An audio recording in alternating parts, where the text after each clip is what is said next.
you know, from the Heat's perspective, obviously it was great to get the win. But like my first thought after that was, I think this might work out well for the Pacers. Absolutely. I think it's going to keep them hungry as opposed to being 2-0 against the Heat and maybe getting a little complacent or overconfident.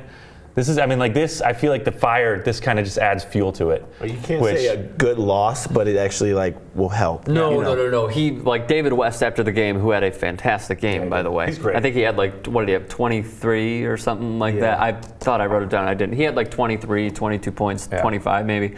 And he said, this team doesn't believe in moral losses. You know, moral victories, moral losses. Yeah. Like, there's no good loss for us. We lost. We gave it away. And the Heat went on a 12-2 run to end the game. I mean, so out of anything, they gave it away. Of course he's going to say that. He's not going to, I mean, that's what every NBA When it comes to player playing the Heat, it's a whole different ball game, especially in the playoffs. I just think, I think the Pacers walk away with this. They were up 15 at one point. I mean, they know they're right there with them. Rangers coming back. Right. But had they blown them out, had they ended up winning by 15, I think their whole mindset, it might have been different. This is what made, I mean, not really change the subject, but annoyed me was the fact that like how the Pacers are treating every game, like you said, and this is a playoff atmosphere, and then they show the quotes from the Heat before they're like, I've never played playoffs in December and da da da da. No, they try to downplay. Like, they always try to downplay. They're like, oh, this is not just another game. This is regular season. But then when they won, it was like, oh, it was a great playoff atmosphere. I'm like, oh, of course, because you won. Okay, that's really interesting and a good catch, by the way, because I didn't know that.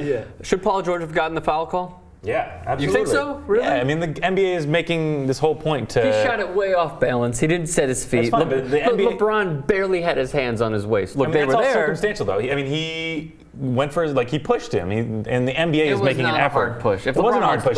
He would push. But how many fouls in the NBA are hard pushes? Right. But let's flip the Not scenario. very many. Flip the scenario. And LeBron does the fly and shoots a three, and Paul George on the back. And I think they will call a foul. LeBron call it too. He'll do the thing, and LeBron will look at in Miami or in Indianapolis. That shouldn't matter. I think the NBA has also made a concerted effort. I know it does matter. I think you're right.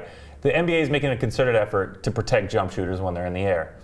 And that is the prime example of protecting a jump shooter when he's in the air, but they didn't call it. Because a la Kobe Bryant and Dante Jones, when he went up, Dante Jones sort of cut underneath. He cut underneath him. He basically, like, if this is his foot and his knee, he went right under him, and Kobe was hurt. It's easy for us to say that he was barely touched, but that's a 6'9", 275-pound guy. Totally understand. I totally understand. But out of anything, look, he got the call last month against the Knicks.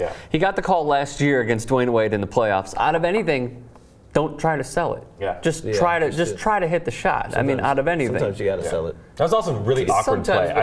That was a bad play. I mean, maybe not a bad play call, but I think they ran that play poorly. I don't think the refs are. I don't think there was a play. No, I don't think there was no space on the court. The real play was the play before when he was supposed to stay in the corner and he came in and that's when and LeBron got the ball, but he should have stayed in the corner. I think it was Paul George's fault to stay. He's supposed to wait for George to throw him the ball. Yeah. Well, if anything else we learned, the Pacers are for real, man. They honestly they might be the favorite in the East at this point, if you ask me. No. They are a real I'm telling you, if they stay healthy. You cannot doubt LeBron and Dwyane Wade and Chris Bosh and that Miami Heat team when the playoffs roll around. I remember a few years ago when the Bulls had the best record in the Eastern Conference. I was talking to friends at home and they would tell me, the Heat. What? No. When playoff time comes, LeBron wills his team to win, and it is a whole different ballgame in the playoffs. It is. But, I mean, I think in years past, you would say it's the Heat and everybody else. That's just not the case anymore. I think it totally. I don't think it comes down to LeBron. You don't think the Heat's winning this year? I don't think it comes down. I think I think they're the favorite, but I don't think it's a landslide. Like last year, if you had told me at the beginning of the year, competition, I would have said in the West. Oh, there's definitely better competition. I'm not saying that. I'm still saying the Heat are going to win it all this year. I'll put any amount down right now. This is my X factor. Well, I bet you a haircut, but that's already been solved. This is my X factor. Not LeBron, not Bosh. If Dwyane Wade can play more than once every 12 games and play well like he did last night. 32 points. Usually it's like, okay, he does that once every couple weeks now. It's not like he does it every night. Who do you think is winning? Because it sounds like you're doubting the Heat somewhat. I mean, the fact that there's a seed of doubt in when I say that I think the Heat are going to win, because I do think the Heat are the best team. I think they'll probably go. But I'm not certain like I was last year or the year before, because I think the Pacers are right there with them. I think their size advantage is significant. I don't disagree with you. I have one sleeper pick, but it's in the West. Let me hear it. I mean, it's not really a sleeper because they're the best record in the NBA. Oh. The Blazers.